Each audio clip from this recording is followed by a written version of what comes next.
Good evening, everyone. Stacey here. I'm going to do tonight's bedtime story, and I will be reading from Wicked As You Wish by Rin Chupeco, and I absolutely love this book. I staff picked it when it came out last month. It's just such a combination of so many things I love, and it's the first in her 100 Names for Magic series. So with that, I'll get started. Okay. First, do no harm. King thou may be, thy divine right to magic is no cause to be as wicked as you wish. From the Maiden Keep cycle, The Matter of Avalon. Chapter 1, in which a kiss does the exact opposite. The frog wasn't Tala's fault this time. Short-circuiting Winona Burgess's bespelled car? Accident, but yeah, that was her doing. Nullifying the glamour spells in Sandra Monroe's phone? Sandra was a horrible bully. Tala remained unrepentant. Negating the cheating enchantment Devin Nash tried to smuggle in during last week's calculus test? That was deliberate. Mrs. Powell graded on a curve. Magic barely worked in Invierno, this dry, forgotten armpit of a town in Arizona, so nobody knew Tala was responsible.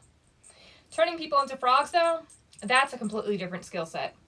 Wordlessly, she watched it hop on unsteady legs, speeding away like it owed her money. It made for a rock, missed, and landed right on its ugly face before giving up. It turned yellow eyes toward her and riveted accusingly. 5 minutes earlier, it had been a young, freckle-faced boy named Mark Anthony Jones. The wildest thing was not even the frog boy. It was that Tala was only the second most unusual person in Invierno.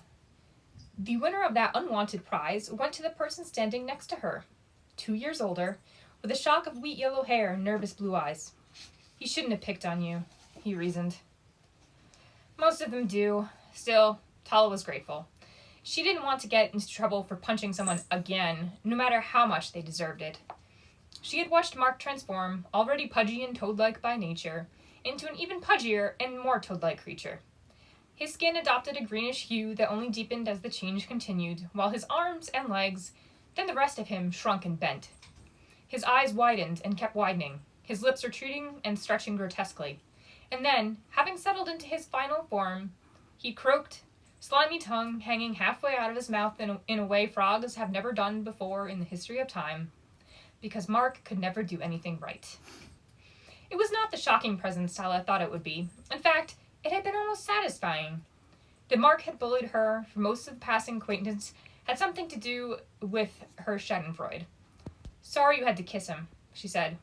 Yeah, well, I don't mind kissing guys. Just this one, he said as he wiped his mouth.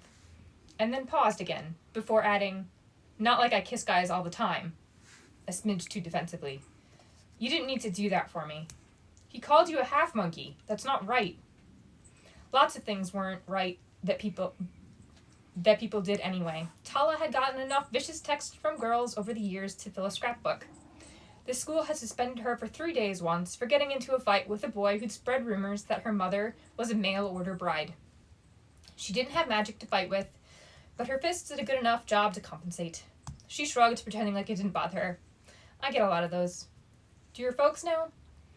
My mom has talked to some of their parents. She wasn't entirely sure what her mom had said the last time, but she had definitely terrified people to the point that they hardly crossed to the other side of the street when they saw her coming.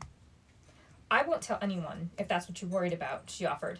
Magic, hurl a fireball like you're a wizard from the Middle Ages magic, anyway, was banned in the Royal States of America. Anyone caught using it could face steep fines, imprisonment, and even deportation. The effects of magic had been devastating during the last war, and the fear still lingered. Fortunately, learning spells required obsidian stones containing powerful magic that people called glyphs, and those were hard to come by outside of Avalon. The innately gifted, like Tala and her mother, usually just put their heads down and pretended to be normal like everyone else. Spelltech, on the other hand, was more widely accepted. Spelltech was the loophole. If a spell is cast on an item instead of on a person, the original caster takes on the sacrifice, but allows anyone else use of said item. This magic had more restrictions and less variety. Cheaper versions could still work using inferior artificial glyphs imported from China. But even sanctioned spells never seemed to work in Invierno. Like magic didn't want to be caught dead here either. Spelltech cable, for instance, generally produced 5 minutes of programming followed by 2 hours of static. Cable providers who had moved into the area hoping to net a hefty market share more often than not found themselves losing right out again. And it took a lawsuit to learn that Steed Brew Extra Bold Coffee Elixir didn't work, not because the company was the can, but because most caffeine spells just didn't function in town either. I'm Alex, a significant pause, Smith. I live down the street. The boy looked down. Probably not the first meeting you envisioned, he added a little miserably. He was still trying to keep up the pretense, though Tala knew who he was. Lola Erduja and her parents had been planning Alex's arrival for weeks. Tala had been instructed to treat the prince like she would a normal person, as if she had friendships with other nobles to compare to. Even then, no one had told her that Alexei Tsarevich, the last remaining prince of Avalon, could turn people into frogs. I've never met royalty before, Your Highness, but it's not so bad. She said the words softly, but the boy darted a quick, fearful glance around all the same. You shouldn't be saying that, he muttered. Seems like maybe you need to hear it every now and then. Maybe I do. Been bounced from place to place enough times, it's hard to remember who I'm supposed to be. I'm Tala Warnock. I live here. She gestured at the house behind her. Looks like we're neighbors. Looks like it. Any interesting places around here? There's the abandoned Casa Grande domes to the west, if you like graffiti and mold, and ghosts. Some people hear one moaning at night there. The Casa Grande domes were a fire hazard disguised as an abandoned tech facility. The business failed and the company had moved on, but nobody had gotten around to pulling the whole place down yet. Sounds like it could only be improved with a wrecking ball. They've been trying. Apparently it's also the only thing around here that doesn't reject magic, and the walls have been coated with some weird spell that's made it invulnerable. Alex made a face. I take it not a lot of things happen in this town. That's a good assumption, yeah. Warnock. So you're Kay's daughter? Yep. Alex looked unconvinced, probably because Tala was short and brown as can be, and her father was a pale-skinned, bearded mountain. Well, he is. I look more like my mom. People say I look like my mom, too. And a bitter smile crossed his face. I'm sorry.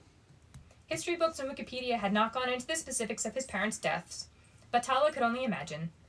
How do you offer your condolences to someone whose parents were killed when he was only 5 years old? How do you cheer up a prince whose kingdom has been literally frozen, seemingly for all of eternity? The last war was only a dozen years ago.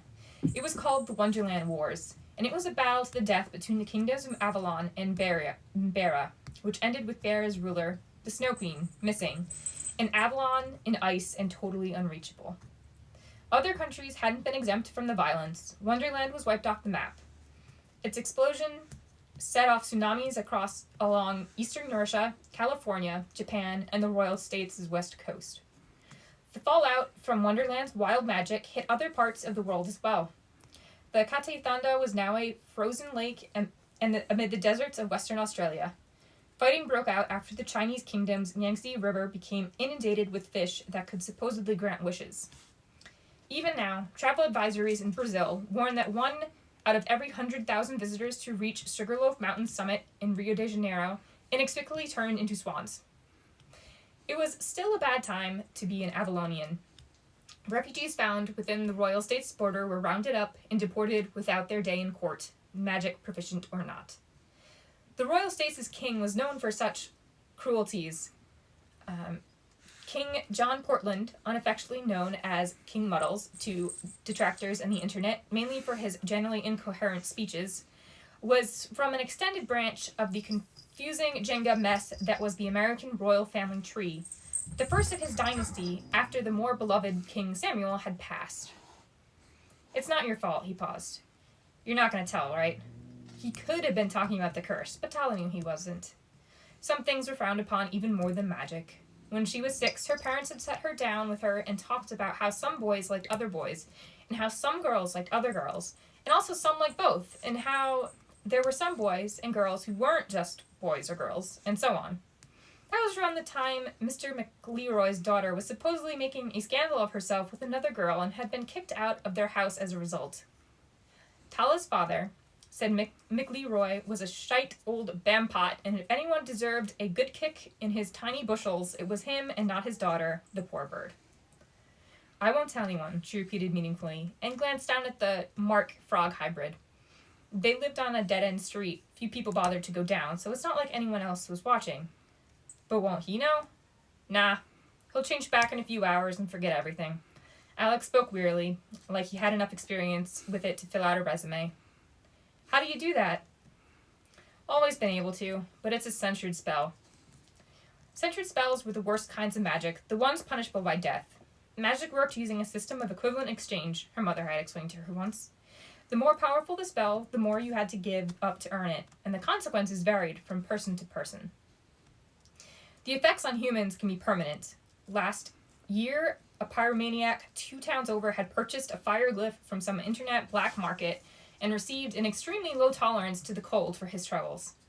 He wound up burning down 2 houses, but was eventually caught after he was found nearly frozen to death in front of his open refrigerator. But magic powerful enough to be classified as censored spell was the sort of magic world wars were fought over. It was the reason the kingdom of Avalon was gone, its sole surviving royalty missing and presumed dead, and its citizens scattered and in hiding. Censored spells were a constant fixation with King John, since he was convinced a magical assassination attempt was just around the corner. Luckily, turning assholes into frogs wasn't that powerful a spell, though Alex's curse, working just fine despite being an Invierno, did suggest it was a stronger one than it looked. What did you give up for that? The ability to form normal relationships with other people, I guess, Alex said with a shrug. But his hands trembled slightly. That was clearly not the whole truth, but, censored or not, he was scared. Tala felt bad for asking something so personal. Well, Lola Urduja did tell you my secret, right? So we're even? What secret? Tala felt just a little bit insulted that nobody had cared enough to inform him about her. Try turning me into a frog. He stared. You saw what happened to him, right? Yeah, but that's not going to happen to me. At least, she hoped so. Do you have to do it on the lips, or would a cheek or forehead work? Tala was 16 and a self-professed cynic. This was her first kiss, but she was old enough to dismiss the sentimentality of it. This was technically more of an experiment than anything else. No, it has to be on the... Alex rubbed his eyes. Look, I've blundered my way through this enough for you to realize I'm gay, right? Pretty much, yep. I'm not going to propose to you if that's what you're afraid of. He actually grinned at that. Don't blame me if you suddenly start chasing flies. It was only a quick peck. Didn't really count as a kiss. Not too unpleasant, and over quickly. Tala didn't turn green, or develop bulging cheeks, or discover a newfound urge to hop. That's never happened before, Alex finally said. Tala laughed, pleased with herself, and also relieved. Magic doesn't work on me, and never has. My mom's the same, but we're not supposed to tell anyone. We call it an agamat, a charm in Tagalog. The other curses didn't work on her, and neither did glass magic, or hex-binding contract. The spell-infused vending machines littered around town that surprisingly worked despite the Invierno curse, but didn't stop her from drinking free-bottled sweet tea for years. But indirectly sabotaging spell-tech machinery for personal gain didn't carry the same risks as attempting temporary amphibian ship. So, are we even? Alex stared at her. You're one of the Maculings, he said, finally. The Spellbreakers. They're the only ones with adamats. Tala Maculing Warnock, Tala agreed. Granted, Tala de la Cruz Warnock was what it said on her passport, since the Maculing name was an infamous one, and her parents knew enough about the system to have taken earlier precautions. So you have heard of us. Alex said nothing for a full minute, and then his smile popped up like flowers after a long rain. And Tala had to muffle a squeak when he scooped her up in a hug. Yes, he said, we're even. And he began to cry.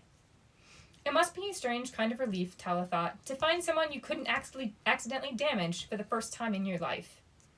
They were co-conspirators now, so plans were carefully made. Mark the Frog was carried back to his home, where 2 hours later, he woke up dizzy and disoriented on his front lawn, with a puzzling inclination to eat bugs. The Jones family moved away not too long after that, and Tala was almost certain it had nothing to do with Alex and his curse. Okay. So I guess that's actually a good point to stop, because we are just at chapter 2, which is in which Carly Rae Jepsen songs make excellent training tools. So Anyway, I hope you enjoyed that as much as I enjoyed this whole book. Sorry for me butchering some of the words. Again, this is Wicked As You Wish by Rin Chupeco, and please get it. It's awesome. Anyway, good night, everyone. Bye.